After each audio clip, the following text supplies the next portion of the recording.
लाल शिशु ठाकुर पूजनीय माँ पूज्यपद बड़दा पूज्य आचार्य आतुल चरण कोटि कोटि प्रणाम। पूज्य ऋतिक मंडली सत्संग प्रेम भाई और माँ मान समस्त मोर आंतरिक राजयोग। आज उत्सव दिन आम समस्ते प्राय उत्सव मुखरित किंतु आचार्यदेव कहते यही उत्सव मुखरित आम पाख पड़ोसा समस्ते जमी उत्सव मुखरित होती आमर ये प्रयास रहा दरकार। तेरे ठाकुर बस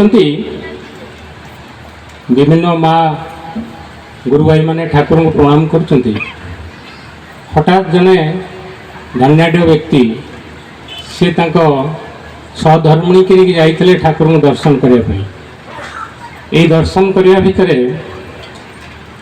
सी गोटे बंडल पैसा रखी था ठाकुर को प्रणाम देवाई। से बंडल पैसाटा से ठाकुर को प्रणाम देवाई जाऊँगी से से माँ जनक स्वामी को हाथ को भिड़ी नहीं टंकाटा नहीं जाऊँगी इतने गुड़े पैसा कौन ठाकुर को दे दूच।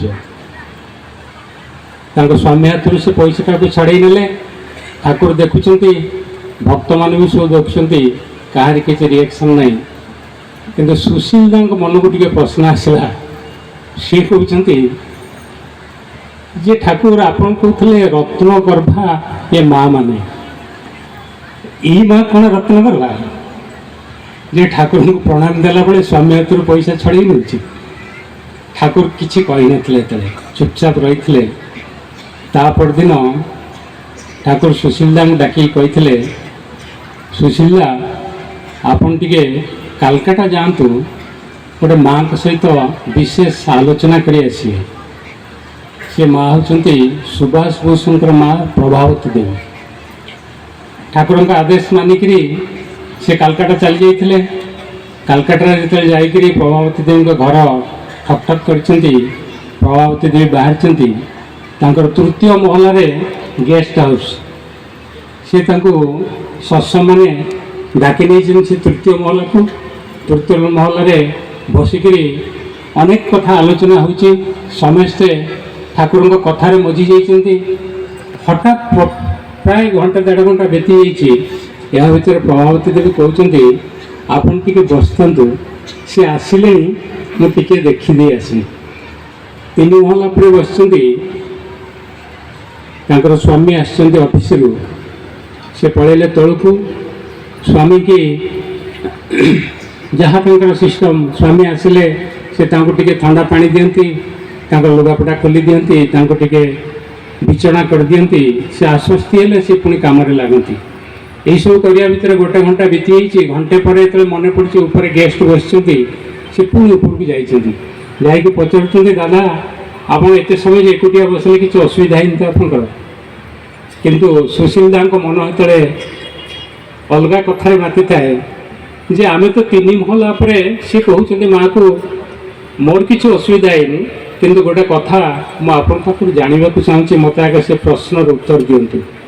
ये कहले कौन कहतु ना प्रश्नटा है आम दीजन तो कथा मजिकी थे एत कथबार्ता होते ता भितर आपन स्वामी केतले आसने गेट खोलते किसी साउंड ही नहीं कि सी आपन को फोन करना कि किसी भी आवाज देना आपन केमती जानले जे आपन स्वामी आसिले बोली आप हठात दौड़ी चलीगले। ये प्रभावती देवी कहते मो स्वामी जो भी था घर भर था कि बाहर भी था जो था मो भर गोटे आवेग चल थाए। ये आवेग ही मत कहीदिए जे केते से गेट खोलती चप्पल साउंड मत शुणा जाए। यही कथा शुणिला सुशीला से ठाकुर को प्रणाम करते कहते ठाकुर ये बोधा कहते रत्नगर भाई माँ माने ये जो आवेग ये आवेग आम सकाल समस्ते इष्टवृत्ति करती प्रार्थना करती मंदिर को आसती सब कथा करती बेले बेले प्रश्न आसे पुणी एत दुख जंजाल कहीं आसते कष्ट आम कहीं पाँच ये आवेगर अभाव।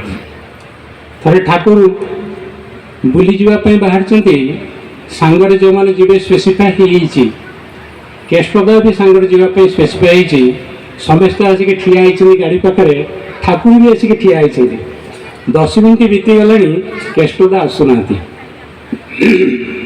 ଏଇ ଠିଆ ହେବା ଭିତରେ ଠାକୁର ଠିଆ ହେଇଛନ୍ତି, କେଷ୍ଟଦା ଆସିଲେ ଗାଡ଼ି ଛାଡ଼ିବ, କେଷ୍ଟଦା ଆସିକି ପହଞ୍ଚିଲେ। ଠାକୁର ପଚାରୁଛନ୍ତି କିରେ କେଷ୍ଟ ଆଜି ଏତେ ଲେଟ୍ କାହିଁକି? କେଷ୍ଟଦା କହୁଛନ୍ତି ଆଜି ମୋର ଇଷ୍ଟପତି ଡେଟ୍ ଥିଲା ତ, ତେଣୁ ଇଷ୍ଟପତିରେ ଲମ୍ବା ଲାଇନ୍ ଥିଲା, ପଠେଇକି ଆସିଲା ଟିକେ ଲେଟ୍ ହେଇଗଲା। ଠାକୁର ପଚାରୁଛନ୍ତି କେତେ ଦିନର ଇଷ୍ଟପତି ଦେଲେ? ନା 30 ଦିନର ଦେଲି। ଠାକୁର କହୁଛନ୍ତି ମୁଁ ତ 28 ଦିନର ପାଇଛି, ମୁଁ ତ 30 ଦିନର ପାଇଲିନି ତ ପାଖରୁ। ସେଠି କହୁଛି ଠାକୁର 2 ଦିନ ଦେଲାବେଳେ ମୋତେ ନିଦ ଲାଗିଥିଲା, ହାତରୁ ଖସି ପଡ଼ିଥିଲା। ଠାକୁର କହିଲେ ହଁ ମୋ ପାଖରେ ପହଞ୍ଚିନି ସେ 2 ଦିନର ପଇସା। ତେଣୁ ଇଷ୍ଟପତିଟା କେମିତି ଆପଣ ଦେଉଛନ୍ତି, କେତେ ଆବେଗରେ? ଏ ଆବେଗ ହେଲା କଥା। ଘର ସଂସାର କରିକି ଆମେ ରହିଛନ୍ତି, ବାପା ଅଜା ଛୁଆ ପିଲା ସମସ୍ତେ ରହିଛନ୍ତି। ଆଚାର୍ଯ୍ୟ କହୁଛନ୍ତି ଆମ ଭିତରେ କନେକ୍ସନ୍ ଅନେକ। ମୋବାଇଲ ଚିପିଦେଲେ 2000 ଫୋନ୍ ନମ୍ବର ଆମ ପାଖରେ ଅଛି, କିନ୍ତୁ କନେକ୍ଟିଭିଟି କାହା ସହିତ ନାହିଁ। ଇଭିନ୍ ଆମ ପରିବାରରେ ବୁଢ଼ା ଜେଜେ ବାପା ଦୁଆର ମୁହଁ ବୁଲୁଛି, ଏ ଘରକୁ ଗଲେ ଦେଖୁଛି ନାତି ଫୋନ୍ରେ ଏନ୍ଗେଜ୍, ବୋହୂ ଫୋନ୍ରେ ଏନ୍ଗେଜ୍, ପୁଅ ବୋହୂ ସମସ୍ତେ ଫୋନ୍ରେ ଏନ୍ଗେଜ୍। ବୁଢ଼ା ତାପରେ ଯାଇକରି କବାଟ ଖୋଲିକରି ଘର ଭିତରେ ବସୁଛି, ନାତି ଆସିକି କୋଳରେ ଟିକେ ବସିବ, ଗେଲ ହେବ, ଅଜା ଟିକେ ଗପ କହିବ, ଏସବୁ ସ୍ୱପ୍ନ ହେଇଗଲେଣି। ଏଇ ପରିବାର ଭିତରେ ବି ଆମର ଆବେଗର ଅଭାବ। ଠାକୁରଙ୍କ କଥା ତ ପଛ କଥା, ପରିବାର ଭିତରେ ବି ଆମର ଆବେଗର ଅଭାବ। ତେଣୁ ଆମେ ସମସ୍ତେ ଆଜି ପ୍ରତିଜ୍ଞା କରିବା, এই আবেগ ଆମ ଭିତରେ ରହୁ, এই ଆବେଗ ଭିତରେ ଆମେ ଠାକୁରଙ୍କୁ ପ୍ରାର୍ଥନା କରିବା। এই ଆବେଗ ହିଁ ଆମକୁ ପଥ କଢ଼େଇ ନେବ, ଆମ ଜୀବନ ମଙ୍ଗଳମୟ ହେବ। ଆଉ ବିଶେଷ କରିକି ସମୟ ନେଉନି, ଦାଦାମାନେ ମୁଖ୍ୟ ବକ୍ତା ଅଛନ୍ତି, ତେଣୁ ସମସ୍ତଙ୍କର ମଙ୍ଗଳ କାମନା କରି ରହୁଛି। ଶେଷରେ ସବସ୍କ୍ରାଇବ୍, ଲାଇକ୍, ସେୟାର କରନ୍ତୁ। ଜୟ ଗୁରୁ।